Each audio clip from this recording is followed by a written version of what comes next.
आवाज से बोलिए भारत माता की, भारत माता की।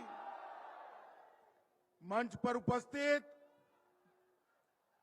बंगाल विधानसभा में विरोध पक्ष के नेता श्रीमान शुभेंदु अधिकारी जी, हमारे प्रदेश अध्यक्ष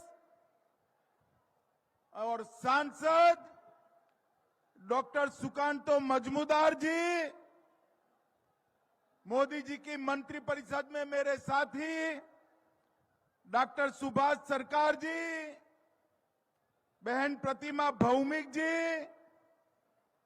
हमारे गृह राज्य मंत्री निशित प्रामाणिक जी, प्रदेश के भाजपा के प्रभारी डॉक्टर मंगल पांडे जी, श्रीमान जगन्नाथ चटर्जी जी, हमारे जिला के अध्यक्ष महोदय श्री अनूप साहा जी, श्री ध्रुवा शाह जी, और आज बीरभूम की इस सभा में आए हुए प्यारे भाइयों, बहनों, माताओं और मेरे जिगर के टुकड़े जैसे युवा मित्रों, आप सभी को जय श्री राम। मित्रों, सबसे पहले बीरभूम की ये जनसभा में आप सभी को मैं कल बंगाल का नया साल है, नए वर्ष की बहुत बहुत शुभकामनाएं देकर मेरी बात की शुरुआत करना चाहता हूं। पूरे बंगाल की जनता को नए साल की अग्रिम शुभकामनाएं देता हूं और इस मंच पर से मार्च 2022 में बोक्तुई नरसंहार में मारे गए सभी लोगों को प्रणाम कर कर श्रद्धांजलि देना चाहता हूं। मित्रों, आज मैं जब यहां आया हूं तब गीत गोविंदम के रचयिता श्री जयदेव जी, चंडीदास जी, इन सबको स्मरण करना चाहता हूं। बीरभूम के बाउलों को प्रणाम कर कर यहां के कबियाल, कीर्तनिया और लोक संगीत के सभी लोगों को प्रणाम कर कर मेरी बात की शुरुआत करना चाहता हूं। माताओं, भाइयों, बहनों, आज 14 अप्रैल है, बैसाखी है। आज 14 अप्रैल है, अंबेडकर जयंती है और अंबेडकर जयंती के निमित्त बंधारण के रचयिता बाबा साहेब अंबेडकर को भी प्रणाम कर कर मेरी बात की शुरुआत करना चाहता हूं। मोदी जी ने 14 अप्रैल को राष्ट्रीय समरसता दिन घोषित किया। 26 नवंबर को संविधान दिन घोषित किया। इसके साथ साथ मऊ में अंबेडकर जी के जन्म स्थान पर शिक्षा भूमि बनाया। लंदन में भी उनका स्मारक बनाया। नागपुर में दीक्षा भूमि बनाया। दिल्ली में महापरिनिर्वाण भूमि बनाया और मुंबई में चैत्य भूमि बनाकर अंबेडकर जी के 5 तीर्थ बनाने का काम किया। और मोदी जी ने ही देश में पहली बार गरीब घर की संथाली आदिवासी बहन द्रौपदी मुर्मू को महामहिम द्रौपदी मुर्मू राष्ट्रपति बनाने का सम्मान दिया। देश में पहली बार आदिवासी महिला को राष्ट्रपति बनाने का काम हमारे नरेंद्र मोदी जी ने किया है। मित्रों, विधानसभा चुनाव में बंगाल की इस महान जनता ने हमें 77 सीट दिए हैं। भारतीय जनता पार्टी के लिए ये बहुत बड़ी जिम्मेदारी। बंगाल की विधानसभा में हमारे विधायकों के साथ हमारे नेता शुभेंदु अधिकारी जी ये दीदी की दादागिरी के सामने दो दो हाथ कर लड़ने का काम कर रहे हैं। दीदी के भ्रष्टाचार को खुला करने का काम कर रहे हैं और भारतीय जनता पार्टी बंगाल जो संघर्ष कर रही है, इसी के कारण एक गौ तस्करी करने वाले आप ही के यहां के नेता को जेल के सलाखों के पीछे जाना पड़ा है। माताओं, भाइयों, बहनों, आपने 77 सीटों के साथ हमें 38% वोट दिया। मैं आज बंगाल की जनता को कहने आया हूं, 2024 के चुनाव में बाकी की कसर पूरी कर दीजिए। बंगाल में 35 से ज्यादा सीटें भारतीय जनता पार्टी को देकर मोदी जी को प्रधानमंत्री बनाइए। मुझे बताओ वीरभूम वालों, बंगाल में 35 से ज्यादा सीटें कमल की दोगे क्या? जोर से बोलिए, देंगे क्या? मोदी जी को फिर से प्रधानमंत्री बनाएंगे क्या? ये दीदी और भतीजा का जो जुर्म है ना जुर्म? जोर से बोलो, है ना जुर्म? ये जुर्म को हटाने का एकमात्र रास्ता भारतीय जनता पार्टी है। ये बंगाल को संतरास से मुक्त करने का एकमात्र रास्ता भारतीय जनता पार्टी है। बंगाल में घुसपैठ चाहते हैं आप?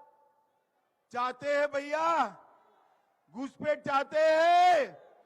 घुसपैठ रोकने का एकमात्र रास्ता भारतीय जनता पार्टी है। बंगाल के अंदर गौ तस्करी चाहते हैं आप लोग? चाहते हैं?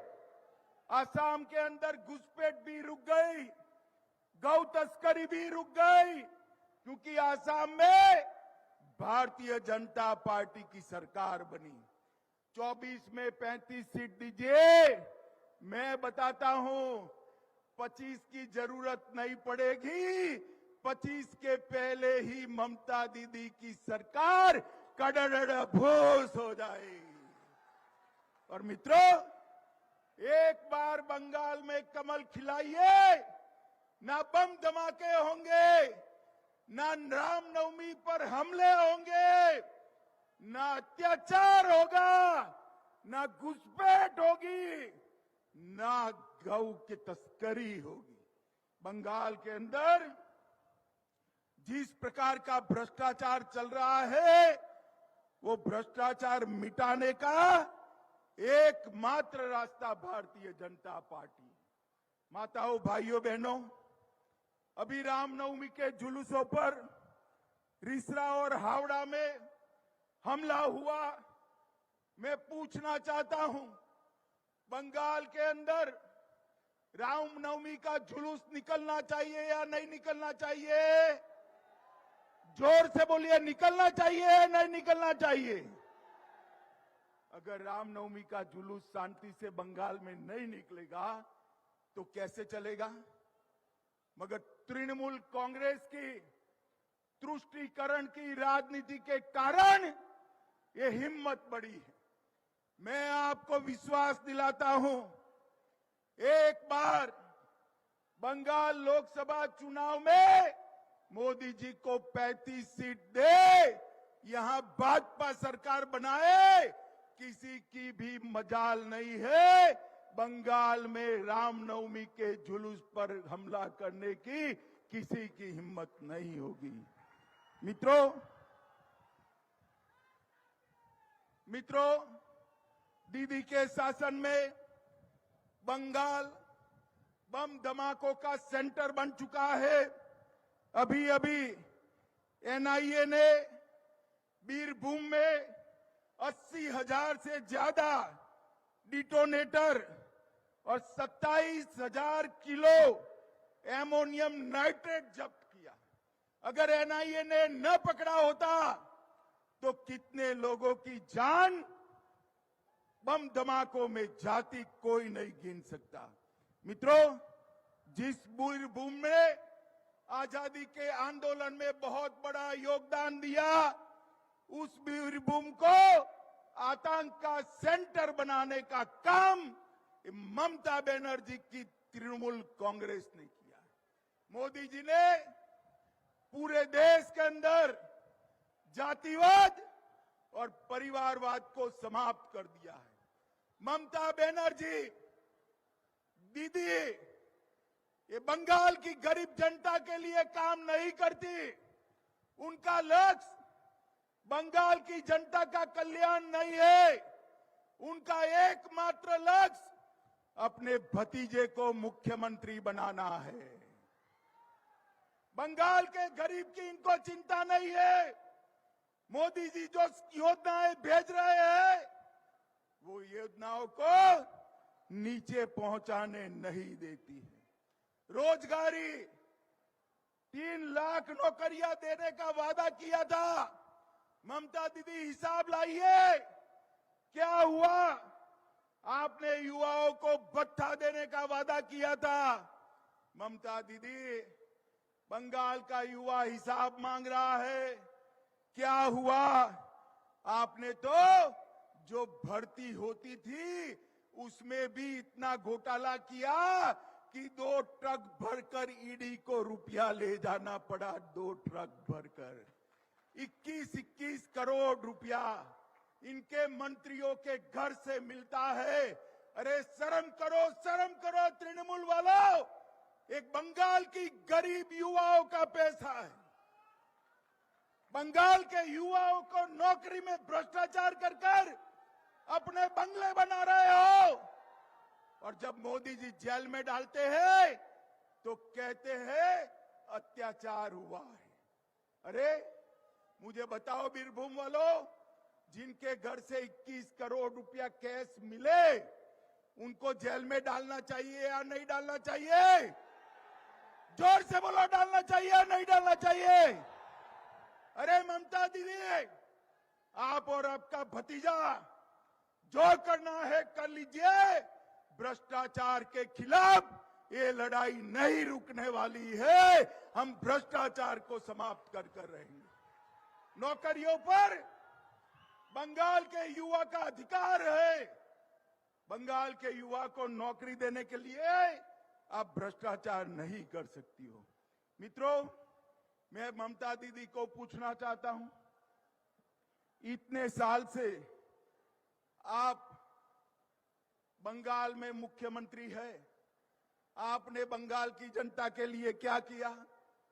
मोदी जी ने 2.5 साल से बंगाल के हर घर में, हर गरीब के घर में प्रति व्यक्ति प्रति माह 5 किलो चावल फ्री ऑफ कॉस्ट भेजने का काम किया है।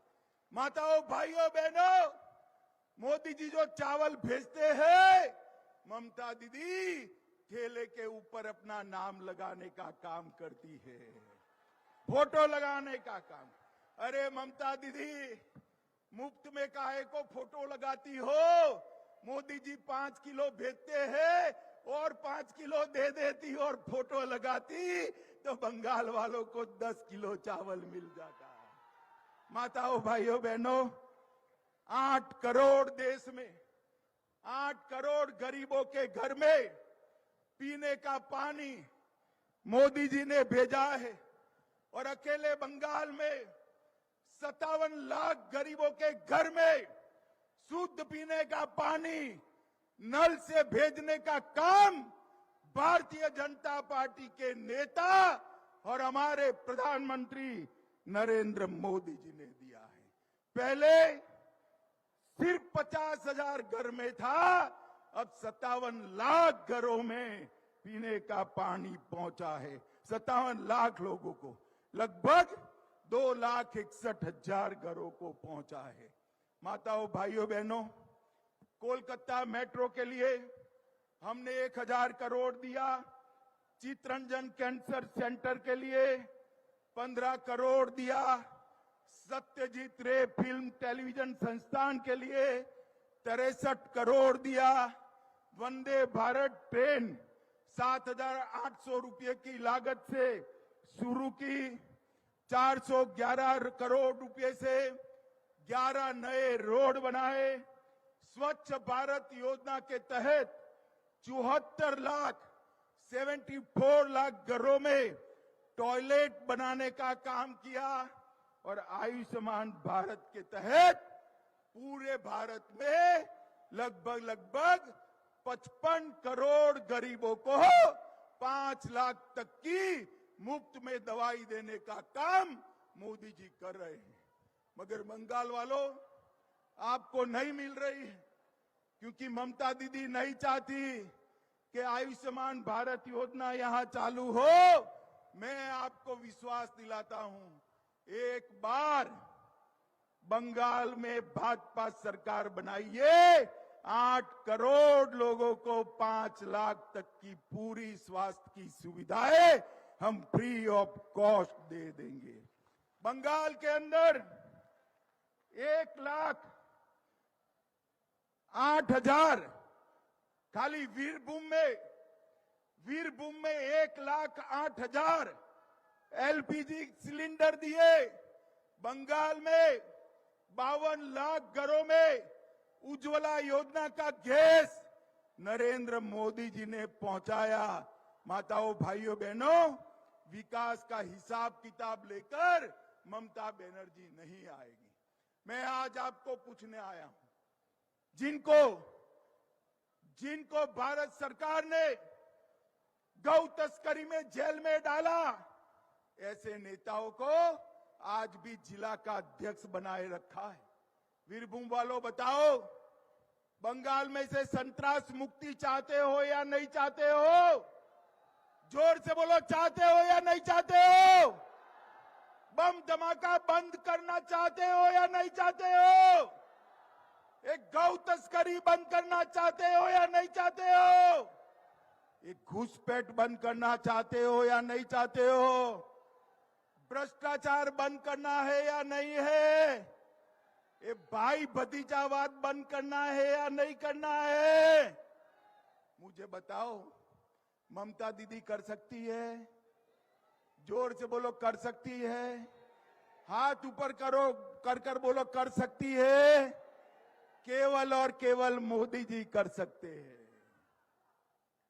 मैं आप लोगों के सामने गारंटी देकर जाता हूं, भारतीय जनता पार्टी ममता दीदी के ये हिटलर जैसे शासन को नहीं चलने देगी। ममता दीदी, आप भले स्वप्न देख रही हो, आपके बाद आपका भतीजा मुख्यमंत्री बने। मैं बीरभूम में बताकर जाता हूं, अगला मुख्यमंत्री भारतीय जनता पार्टी का बनने जा रहा है। और मित्रों, इसका ट्रेलर 2024 में करना है। बंगाल के अंदर 35 सीटें जीतकर फिर से मोदी जी को प्रधानमंत्री बनाना है। मुझे बताओ, पाकिस्तान को मजबूत जवाब ममता बनर्जी दे सकती है क्या? अरे बताओ, दे सकती है क्या? कश्मीर से आतंकवाद ममता दीदी बंद कर सकती है क्या? केवल और केवल मोदी जी कर सकते हैं और कोई नहीं कर सकता। और मैं बताना चाहता हूं, ये अयोध्या में भगवान श्री राम का मंदिर बनना चाहिए या नहीं बनना चाहिए? जोर से बोलो, बनना चाहिए या नहीं बनना चाहिए? ये ममता दीदी, कांग्रेस, कम्युनिस्ट इतने सालों से मंदिर अटका कर बैठे थे। मोदी जी ने एक सुबह जाकर अयोध्या में भूमि पूजन कर दिया और देखते देखते गगनचुंबी मंदिर प्रभु श्याम का वहां अयोध्या में तैयार हो जाएगा। मित्रों, देश को सुरक्षित करना है तो मोदी जी को फिर से प्रधानमंत्री बनाना है। देश को समृद्ध करना है तो फिर से मोदी जी को प्रधानमंत्री बनाना है। बंगाल के अंदर शांति प्रस्तावित करनी है तो मोदी जी को प्रधानमंत्री बनाना है। बंगाल के अंदर से भ्रष्टाचार समाप्त करना है तो मोदी जी को प्रधानमंत्री बनाना है। और बंगाल के अंदर से ये भाई भतीजा को निकालना है तो मोदी जी को प्रधानमंत्री बनाना है। मुझे बताओ, मोदी जी को प्रधानमंत्री बनाएंगे? जोर से बोलिए, बनाएंगे? 35 कमल बंगाल से खिलाएंगे? फिर से एक बार भाजपा सरकार लाएंगे? ये तृणमूल सरकार उखाड़ कर फेंक देंगे? तो मेरे साथ दोनों हाथ उठाइए, उठाइए वीरभूम वालों, दोनों हाथ इस संकल्प की मुट्ठी बीचिए और प्रचंड आवाज से बोलिए, भारत माता की, भारत माता की। बोलो जय श्री राम, जय जय श्री राम।